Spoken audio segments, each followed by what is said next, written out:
Want to advertise your business in a cost-effective way? It's time to give podcast advertising a try.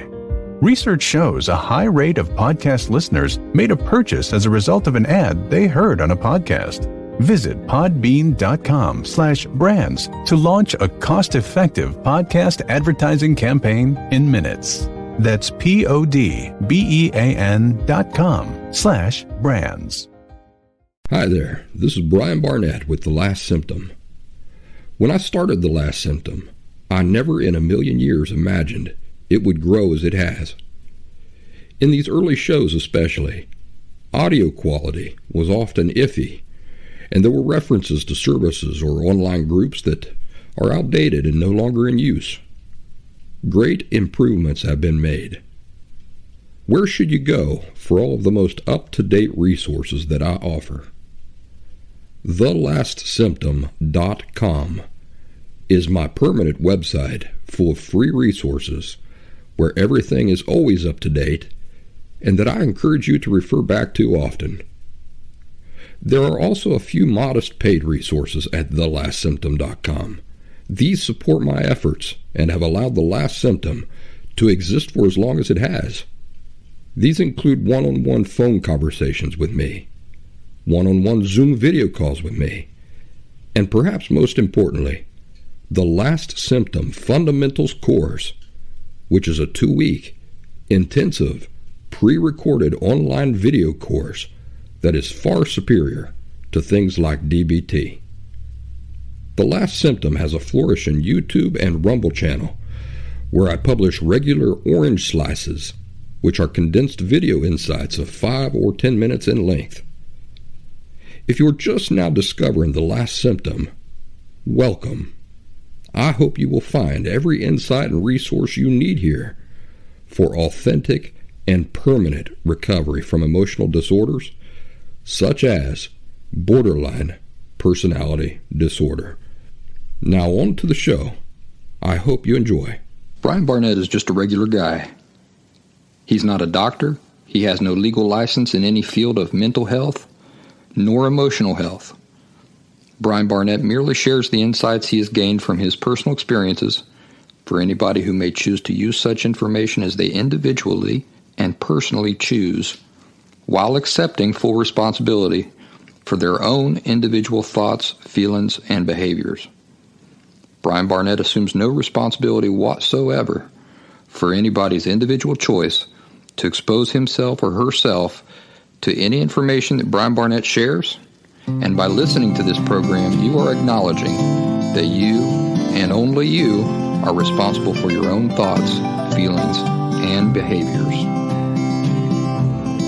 Happy Thursday, everybody. This is Brian Barnett, and we're chugging right along. Got a secret to tell you. Move real close to your speaker there. I'm going to whisper it in your ear. It's not actually Thursday. It's still Saturday. But I'm trying to record as many of these podcasts as I can so that I can get a nice list up on my podcast site. So anyway, pretending like it's Thursday, let's talk about what causes borderline personality disorder. This is one of my pillar articles that I wrote, and a lot of those articles end up here on my podcast, just the spoken version of those ideas and insights. So anyway, let's talk about what causes borderline personality disorder. You've read a million different theories, haven't you? And you've noticed that a lot of those theories conflict, don't they? Everybody seems to say something different about it. Well, fortunately, you've found your way to me, and I'm going to start giving you some direct answers. I'm going to cut away all of the bullshit, and excuse my terminology there. I'm not a person that really enjoys language like that, but when I was recovering from borderline personality disorder, I could not deny the effectiveness of that word. When I finally met a guy, this was in Scottsdale, Arizona. I was talking to a psychologist there, and if you can imagine this guy, I had been looking for him for a long time. I just didn't know it. And finally I met him, and he was this no-nonsense person if you can imagine him kicked back in his chair with his legs up on his desk, talking to me very naturally. And he was not afraid to tell me that what a lot of experts were saying on the subject was bullshit. And that was the term he used. And it really had an effect on me. I mean, it's not the same to say it's erroneous. It doesn't have the same flavor. What else? It's not accurate. That information's not accurate. Doesn't have the same effect. When you say, listen, that guy, well, he's full of bullshit, and the stuff he's teaching you is bullshit. This is what's really going on. Then you know that you've found somebody worth listening to, don't you? So anyway, let's get into this. Imagine that you're 2 or 3 years old. And now imagine that every time you express your feelings, your parents subtly invalidate that emotion. For example, the air hand dryers in restaurant bathrooms scare the living daylights out of you. They're loud and they're terrifying, and they cause you to cling to your mother or your father in terror. But instead of comforting you, your mom laughs at how ridiculous it all is. She tells you to stop being scared. And it's so amusing to her, in fact, that maybe she keeps turning it on, because she just can't get over how scared you are of the air hand dryer. And she wants to show you why you shouldn't be scared.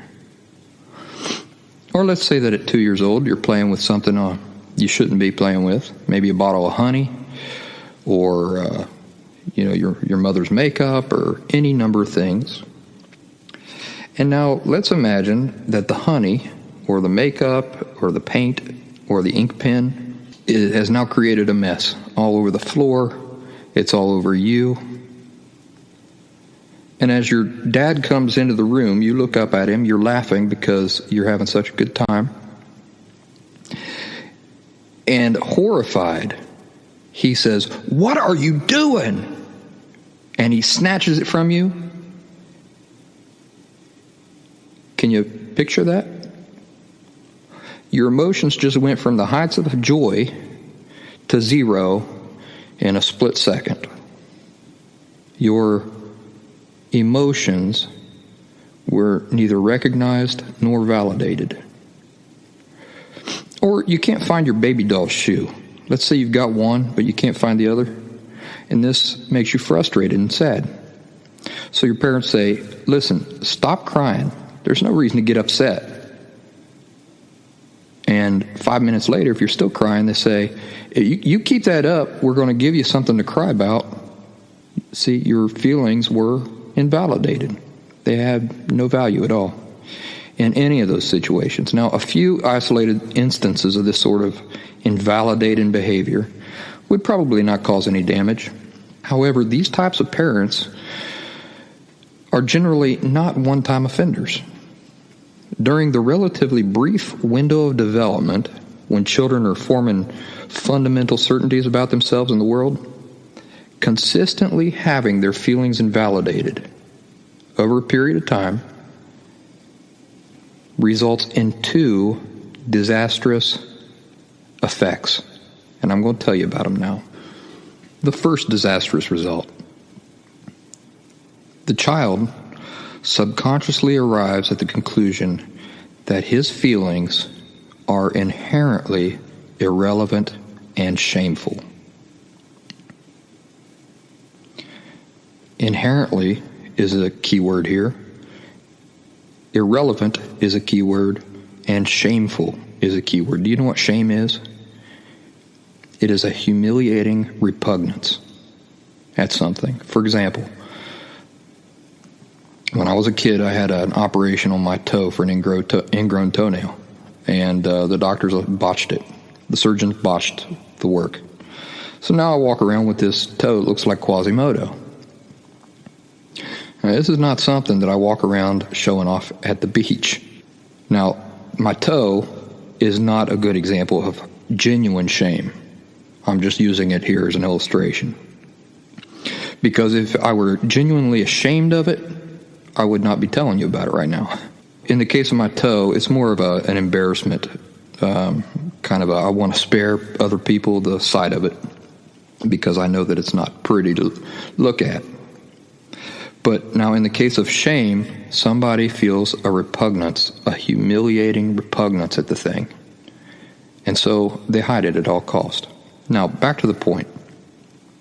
The child, in this first disastrous result of having their feelings invalidated time after time consistently, arrives at the subconscious conclusion that his feelings are inherently irrelevant and shameful.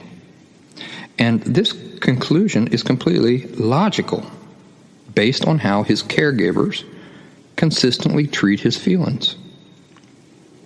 And this conclusion is what is referred to often as a distorted core belief. It's distorted because even though it's a relative truth, given the child's current circumstances, in other words, in his family, it's true that his feelings are irrelevant. And his parents do treat his feelings shameful. But it's not the broader truth. The child's circumstances are one day going to change. He's not going to be in that environment anymore. And he's going to get into his own relationships. He's going to become an adult and get into his own relationships. But its core in that it involves a fundamental or a foundation conclusion about how life and the world work. The nature of self.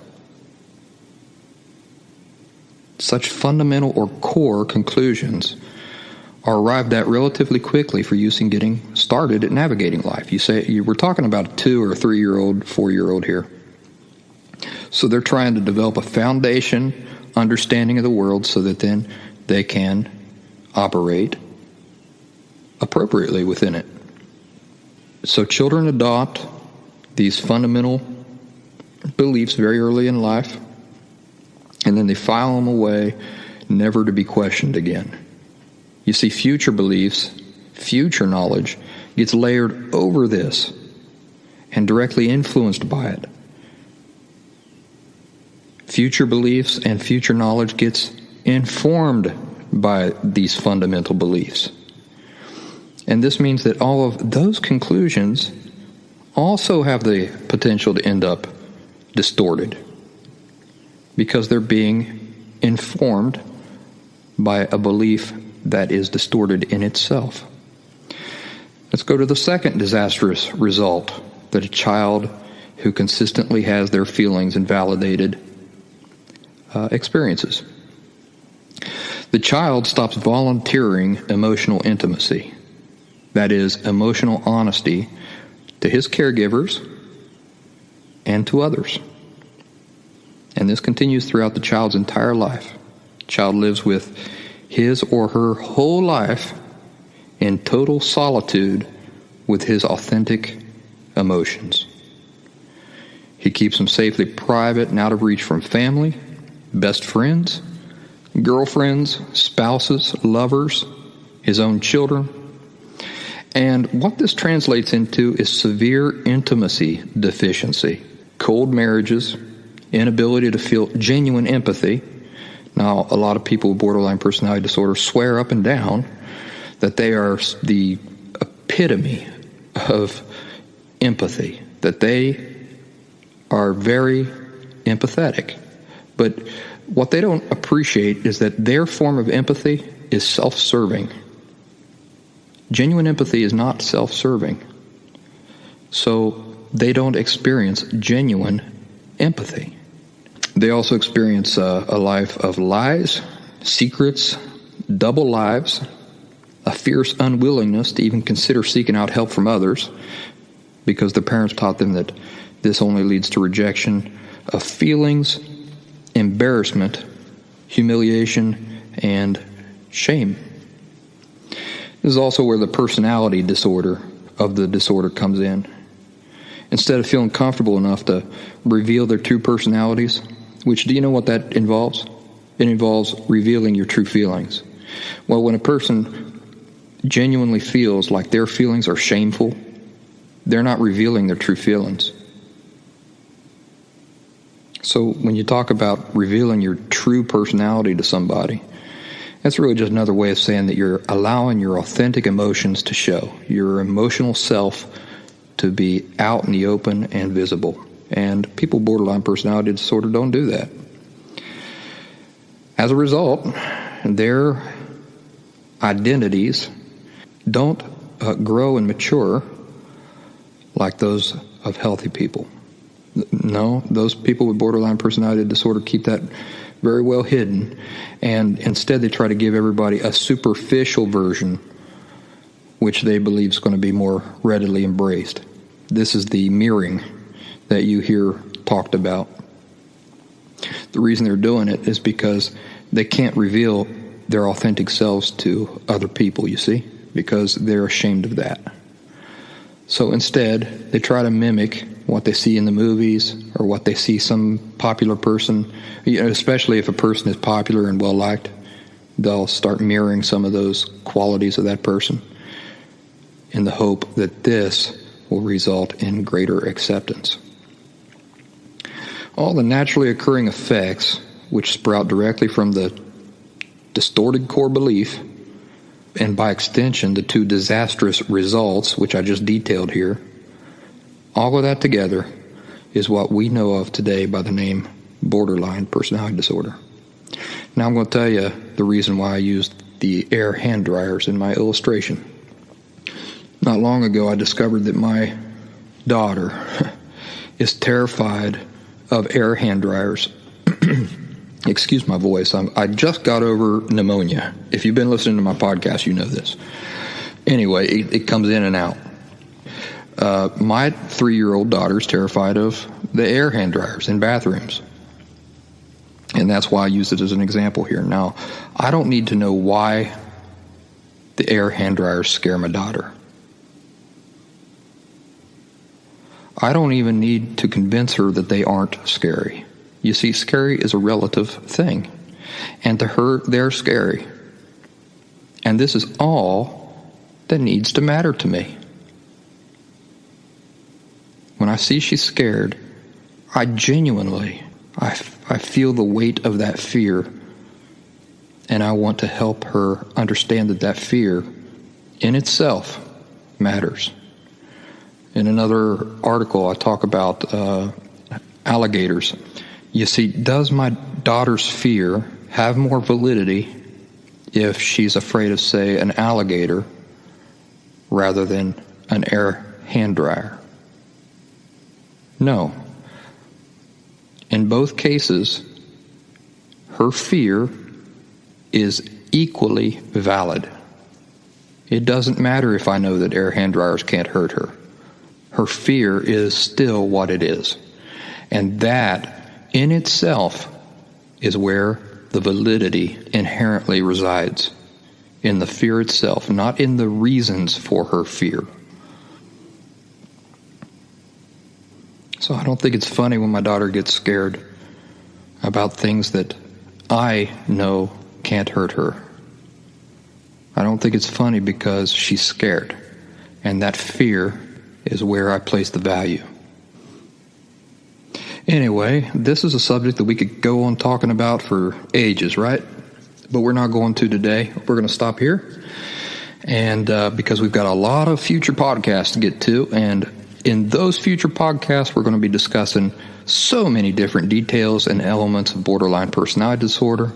And I hope that with the library of these podcasts, the greater picture will then start to become clear to everybody. But I appreciate your understanding that not every aspect and detail of borderline personality disorder can be discussed in every single podcast or article. So stick around.